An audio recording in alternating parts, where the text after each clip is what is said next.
વર્ણિવેશરમણીય દર્શનમ મંદહાસરુચિરાન્નામ ભુજમ પૂજિતમ સુરુ નરોત્તમૈર્મુદા ધર્મનંદનમહં વિચિંતયે. અસતોમા ષટ્ગમય તમસોમા જ્યોતિર્ગમય મૃત્યુર્મા અમૃતમ ગમય. ઓમ શાંતિ શાંતિ શાંતિ. અસ્મદ્ગુરુ સમારંભામ નાથયામૂનમધ્યમામ લક્ષ્મી વલ્લભ પર્યંતામ વંદે ગુરુ પરંપરા. આજની જ્ઞાન સભાની અંદર પધારનારા બધા જ ભગવત ભક્તોને વેદાંતાચાર્ય, પુરાણ ઇતિહાસાચાર્ય, એમએ ફિલોસોફી શાસ્ત્રી રાકેશભાઈના હિતપૂર્વક જય સ્વામિનારાયણ. ભક્તો, આજની આ જ્ઞાન સભાની અંદર આપણે બધા અધર્મથી પ્રાપ્ત કરેલું ધન પોતાને અથવા તો પોતાના પુત્રાદિકને પણ દુઃખી કરે છે. આ વિષય પર થોડી વાત શ્રવણ કરશું તો બધા શ્રોતાગણો ધ્યાનપૂર્વક આ પ્રવચન શ્રવણ કરે અને એને આત્મસાત કરી દે. તો મનુ મહારાજ મનુસ્મૃતિના 4th અધ્યાયના 174માં શ્લોકમાં કહે છે કે અધર્મેણૈ ધતે તાવત તતો ભદ્રાણી પશ્યતિ તત સપત્ના જયતિ સમૂલસ્તુ વિનશ્યતિ. અર્થાત કે અધર્મથી, અન્યાયથી જ્યારે વ્યક્તિ ધન કમાવે છે ત્યારે તે થોડા સમય માટે સુખ અનુભવે છે, શત્રુઓને હરાવે છે, પરંતુ અંતે તેનો સમગ્ર વંશ પુત્ર પૌત્ર સહિત નાશ પામે છે. આ પ્રમાણે મનુ મહારાજે મનુસ્મૃતિની અંદર કહેલું છે. કહેવાનું તાત્પર્ય એ છે કે અધર્મના માર્ગથી કોઈ પણ મનુષ્ય ધનનું ઉપાર્જન કરે છે એ પ્રારંભમાં તો બહુ સારું લાગે છે, પરંતુ અંતે જાતા એ પોતાના પુત્ર અને પૌત્ર સહિત અતિશય દારૂણ કષ્ટનો ભાજી થાય છે. આચાર્ય ચાણક્ય નીતિ 5મા અધ્યાયમાં કહે છે કે અધર્મેણ લબ્ધમ ધનમ તત્પિતૃભિ સન્નાશતિ. અર્થાત કે અધર્મથી મેળવેલું ધન પિતૃઓ એટલે કે પૂર્વજોને પણ નાશ કરે છે. કારણ કે એના દ્વારા જે પણ કંઈક પિતૃઓને અર્થે સત્કર્મ કરવામાં આવે છે એ સત્કર્મ પિતૃઓને પ્રાપ્ત થતું નથી, પરંતુ એણે જેના થકી અધર્મપૂર્વક ધન લીધેલું હતું એ સત્કર્મ એને પ્રાપ્ત થાય છે. અને એને લઈ પિતૃઓને એ સત્કર્મ પહોંચતું ન હોવાથી એના પિતૃઓ નષ્ટ થઈ જાય છે. ઇતિહાસોની અંદર એવી પણ ઘટના જોવા મળે છે કે અધર્મના માર્ગથી કમાયેલું ધન પોતાને કષ્ટ ન આપે, પરંતુ પોતાના પુત્ર છે, પૌત્ર છે, એને કષ્ટ જરૂર આપે છે. આ સંબંધમાં પાંડવો દ્રષ્ટાંતરૂપ છે. વાત એવી હતી કે જ્યારે પાંડવોને સમાચાર મળ્યા કે ભગવાન શ્રી કૃષ્ણ પોતાની લીલા સંકેલીને પોતાના ધામમાં ગયા છે, એટલે એ લોકોએ જાણ્યું કે હવે ધરાતલ પર કલિયુગ આવી ચૂક્યો છે. એટલે એ લોકોએ, અર્થાત કે પાંડવ લોકોએ પોતાના પૌત્ર પરીક્ષિતને હસ્તિનાપુરની ગાદીની ઉપર બિરાજમાન કરી મહાપ્રયાણ કરવાનું નક્કી કર્યું. અને એ લોકોએ હસ્તિનાપુરની ગાદી પર પરીક્ષિતનો અભિષેક કરી મહાપ્રયાણ કરવાને અર્થે એઓ બધા હિમાલય તરફ ચાલી નીકળ્યા. પરંતુ જતા જતા યુધિષ્ઠિર મહારાજ પરીક્ષિતને કહે છે કે બેટા જો સાંભળ, આપણી પાસે ધન ઇત્યાદિકની કોઈ કમી નથી, પરંતુ આપણા ખજાનામાં એક આ સંદૂક છે ને, એ સંદૂકને તું ખોલતો નહીં. હું તને ભલામણ કરીને કહું છું. પરીક્ષિત કહે કે ભલે. અને પછી પાંડવો જતા રહ્યા. વર્ષો પર્યંત પરીક્ષિતે સુચારુ રૂપથી રાજ કરેલું છે. ગ્રહસ્થ આશ્રમના ફલ રૂપે પરીક્ષિતના 4 દીકરા થયા છે. જન્મેજય, ઉગ્ર, ભૂરી અને શ્રુતસેન. આ 4 દીકરા થયા છે. ચારેય દીકરાઓ ધીરે ધીરે મોટા થવા લાગેલા છે. સમય આવ્યો એટલે એને કૃપાચાર્યજીના ગુરુકુલમાં મૂકવામાં આવેલા છે અને ચારેય પુત્ર એ ગુરુકુલમાં રહ્યા થતા શિક્ષા ગ્રહણ કરવા લાગ્યા. પરીક્ષિત નિત્ય વિચાર કરે કે મારા દાદાઓ જતી વખતે મને કહી ગયા હતા કે આપણા ખજાનામાં રહેલી સંદૂકને તું કોઈ દિવસ ખોલતો નહીં. એ સંદૂકમાં એવું તે શું હશે કે દાદાઓએ એને ખોલવાની ના પાડી? અને મનુષ્યનો સ્વભાવ કેવો છે ખબર? જે ના પાડી હોય ને એ પહેલું કરવા જાય. એક દિવસની વાત હતી. પરીક્ષિત પોતાના કોષાગારમાં આવેલા છે. પેલી બંધ સંદૂક હતી, એની ચાવી તો પોતા પાસે હતી નહીં, એટલે પોતાના સેવકોને બોલાવી એનું તાળું તોડાવ્યું અને પછી સંદૂક ખોલી તો અંદર એક સરસ મજાનો મુગટ હતો. પરીક્ષિત વિચાર કરવા લાગ્યા કે આટલો સુંદર મુગટ. હવે આ મુગટ જે છે ને એ જરાસંધનો મુગટ હતો. અને જ્યારે ભીમસેને જરાસંધનો વધ કર્યો ને ત્યારે એના પુત્રની ઈચ્છા ન હતી, છતાં પણ બળજબરીથી ભીમસેને જરાસંધનો મુગટ લઈ લીધેલો.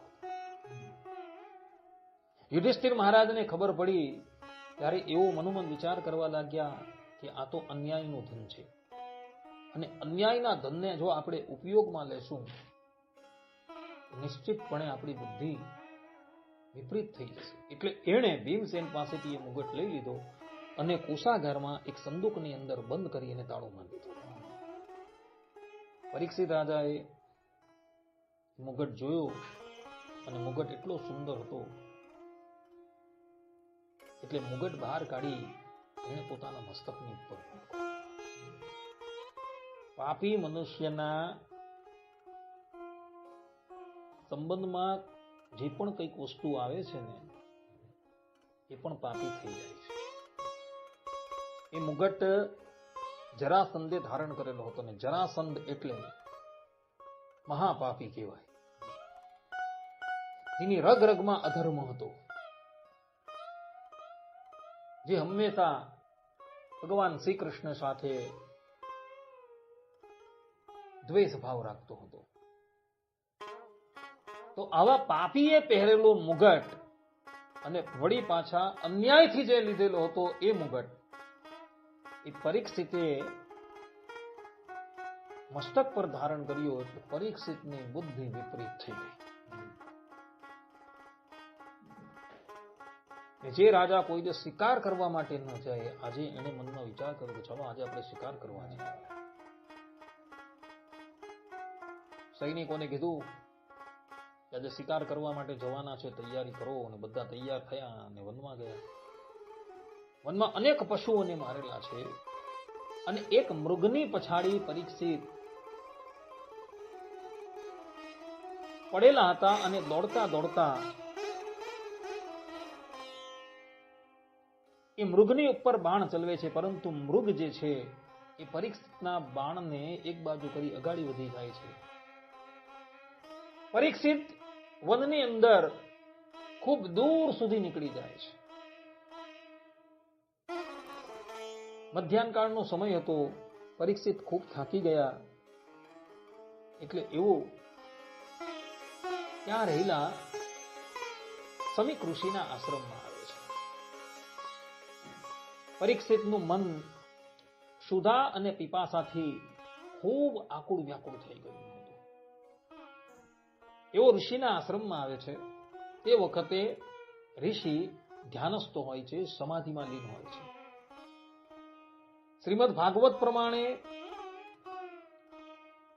મહર્ષિ સમાધિની અંદર લીન હોય છે અને મહાભારત પ્રમાણે ઋષિ મૌન વ્રત ધારણ કરીને બેઠેલા હોય છે. પરીક્ષિત આવ્યા, ઋષિને પગે લાગે છે અને કહે છે કે મહાત્મા મારે જળ જોઈએ છે. પરંતુ ઋષિ કોઈ ઉત્તર નથી આપતા.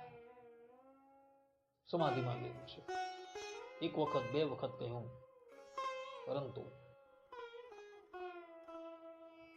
મહર્ષિ સમાધિની અંદર લીન હોવાથી અને મૌન ધારણ કરેલું હોવાથી કઈ ઉત્તર નથી આપતા.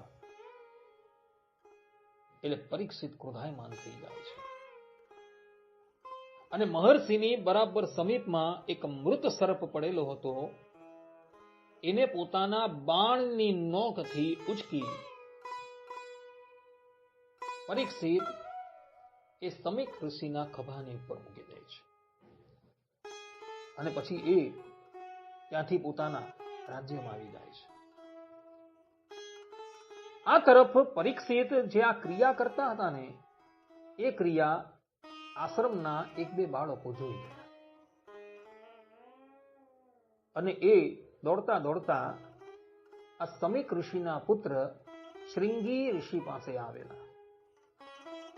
શૃંગી ઋષિનો જન્મ એક ગાય થકી થયો હતો અને એના મસ્તકની ઉપર એક શિંગડું રહેતું હતું અને બાળપણથી જ તપસ્યા પરાયણ હોય, અતિશય તેજસ્વી હતો. એ નદી કિનારે રમતો હતો અને આ બાળકોએ જઈને પરીક્ષિતે એના પિતાની સાથે જે વ્યવહાર કરેલો હતો એ બધો જ વ્યવહાર એને કહ્યું. એટલે પેલો શૃંગી બાળક ક્રોધાયમાન થઈ જાય છે અને સર્વપ્રથમ તો એ નદીના જળથી આચમન કરે છે અને પોતાની હથેલીમાં જળ લઈ પરીક્ષિતને શાપ આપતા કહે છે કે જે રાજા પરીક્ષિતે મારા નિર્દોષ પિતાની સાથે આ પ્રમાણેનું વર્તન કરેલું છે, આજથી 7મા દિવસે એ તક્ષક નાગના કરડવાથી કાળના મુખમાં ચાલ્યો જશે. ત્યારબાદ શૃંગી ઋષિ દોડતા દોડતા પોતાના આશ્રમમાં આવે છે. પિતાજી પણ સમાધિમાંથી બહાર નીકળે છે અને એને જોયું કોઈએ પોતાના ખભા પર સર્પ મૂકેલો હતો. એ સર્પને એક બાજુ મૂકે છે. એવા સમયમાં શૃંગી બાળક ત્યાં આવે છે અને એ પોતાના પિતાની પાસે કરુણ સ્વરમાં રડતો હોય છે. એટલે એના પિતા કહે છે કે બેટા શું થયું, કેમ રડે છે? ત્યારે શૃંગી ઋષિ એને બધી વાત કહે છે. એટલે ઋષિ ક્રોધાયમાન થઈ જાય છે અને શૃંગી ઋષિને કહે છે કે રે અજ્ઞાની બાળક, તે આ શું કર્યું? એ તો પાંડવોના વંશધર પરીક્ષિત રાજા હતા અને ક્ષુધા અને પીપાસાથી એનું મન આકુળ વ્યાકુળ થઈ ગયું હતું અને એ જલની તલાશમાં આપણા આશ્રમમાં આવેલા હતા અને તે એ ચક્રવર્તી રાજાને આવો ભયંકર શાપ આપ્યો. એ રાજાની કૃપાથી એ રાજાના રાજ્યમાં રહીને આપણે લોકો ભગવાનનું ભજન કરીએ છીએ, તપસ્યા કરીએ છીએ અને તે એ રાજાને શાપ આપી દીધો. ધિક્કાર છે તારી તપસ્યાને. ત્યારબાદ સમીક ઋષિ પોતાના એક શિષ્યને બોલાવે છે અને કહે છે કે તું તત્કાલ પરીક્ષિત રાજાની પાસે જા અને એને આ શાપની ખબર આપ. ગુરુ આજ્ઞા થતા પેલો શિષ્ય પરીક્ષિત રાજાની પાસે જાય છે અને એને સમીક ઋષિનો આદેશ સંભળાવે છે. પરીક્ષિત રાજાએ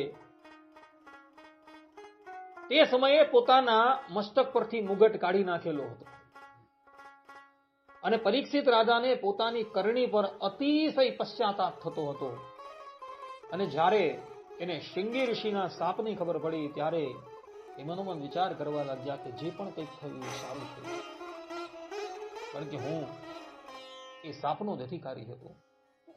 ત્યારબાદ અંતે રાજપાટનો ત્યાગ કરી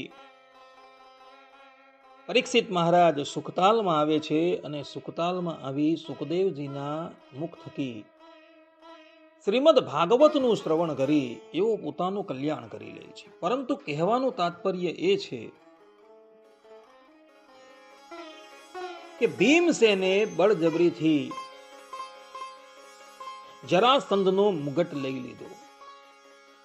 જરાસંધના પુત્ર સહદેવની સહેજ પણ ઈચ્છા ન હતી કે મારા પિતાનો મુગટ ભીમસેન લઈ લે. છતાં પણ ભીમસેને બળજબરીથી એ મુગટ લઈ લીધો અને એ અન્યાયનું ધન હતું. એ અન્યાયનું ધન પાંડવોને તો કષ્ટ ન આપી શક્યું, કારણ કે એ લોકોએ એ મુગટને એક સંદૂકમાં મૂકી એક બાજુ મૂકી દીધેલો હતો. પરંતુ પાંડવોના પૌત્ર પરીક્ષિતે જ્યારે એ મુગટ ધારણ કર્યો ત્યારે પરીક્ષિત રાજાની બુદ્ધિ જે છે એ ભ્રષ્ટ થઈ ગઈ અને એને લઈને એ શિકાર કરવા માટે જાય છે અને ત્યાં એઓ સમીક ઋષિનું અપમાન કરે છે અને એને લઈને પરીક્ષિત રાજાએ શિંગી ઋષિના શાપના ભાજી બનવું પડ્યું. માટે ભક્તો, અધર્મના માર્ગથી કમાયેલું ધન ક્યારેય પણ મનુષ્યને સુખી કરી શકતું નથી. કદાચ એ ધન એને કષ્ટ ન આપે, પરંતુ એ ધન જો એના પુત્ર કે પૌત્રની પાસે આવ્યું તો એ ધન એને અવશ્ય કષ્ટ આપશે ને આપશે, જેનું દ્રષ્ટાંત પાંડવ લોકો છે. ભૃગુ ઋષિના પુત્ર અને દૈત્યોના ગુરુ શુક્રાચાર્ય પણ મહાભારતના આદિ પર્વ 80મા અધ્યાયના 3જા શ્લોકની અંદર કહે છે કે પુત્રેષુ વા નટૃષુ વા ન ચેતાત્મની પશ્યતિ ફલત્યેવ ધ્રુવમ પાપમ गुरु भुक्त निवोदरे. अर्थात कि यदि पाप से उपार्जित द्रव्य का दुष्परिणाम अपने ऊपर नहीं दिखाई देता तो उस अन्यायोपार्जित द्रव्य का उपभोग करने के कारण पुत्रों अथवा नाती पोतों पर अवश्य प्रकट होता है. जैसे खाया हुआ गरिष्ठ अन्न तुरंत नहीं तो कुछ देर के बाद अवश्य ही पेट में उपद्रव करता है, उसी प्रकार किया हुआ पाप भी निश्चय ही अपना फल देता है. આ પ્રમાણે શુક્રાચાર્યજીએ પણ એ વાત સ્પષ્ટ રૂપે કહેલી છે કે અન્યાયથી ઉપાર્જિત કરેલા દ્રવ્યનું ફળ પોતાની ઉપર ન દેખાય તો એ અન્યાયથી ઉપાર્જિત કરેલા ધનને જો એના પુત્ર કે પૌત્ર ઉપભોગ કરે તો એના પર એનું ફળ અવશ્ય દેખાય છે. જે પ્રમાણે પાંડવો પર એ ફલ ન દેખાયું, પરંતુ એ ફલ એના પૌત્ર પરીક્ષિતની ઉપર અવશ્ય દેખાયું. કારણ કે પરીક્ષિત રાજાએ જરાસંધનું મુગટ પહેરવાનું દુસ્સાહસ કરેલું હતું. યુધિષ્ઠિર મહારાજ ના પાડી ગયા હતા, છતાં પણ એણે એ મુગટ પહેર્યો અને શિકાર ખેલવા માટે ગયો અને એણે શિકાર દરમિયાન શમીક ઋષિનું અપમાન કર્યું અને એને લઈને એણે શિંગી ઋષિના શાપના ભાજી થવું પડ્યું.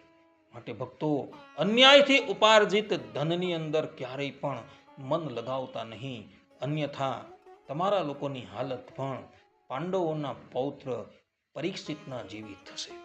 આટલું કહીને હું મારા પ્રવચનને અહીં વિરામ આપું છું. સર્વે સંતુ નિરામયઃ, સર્વે સુખીનો ભવંતુ, સર્વે ભદ્રાણી પશ્યંતુ, મા કશ્ચિત દુઃખ ભાગ ભવેત. અસ્તુ. જય સ્વામિનારાયણ. જય સ્વામી.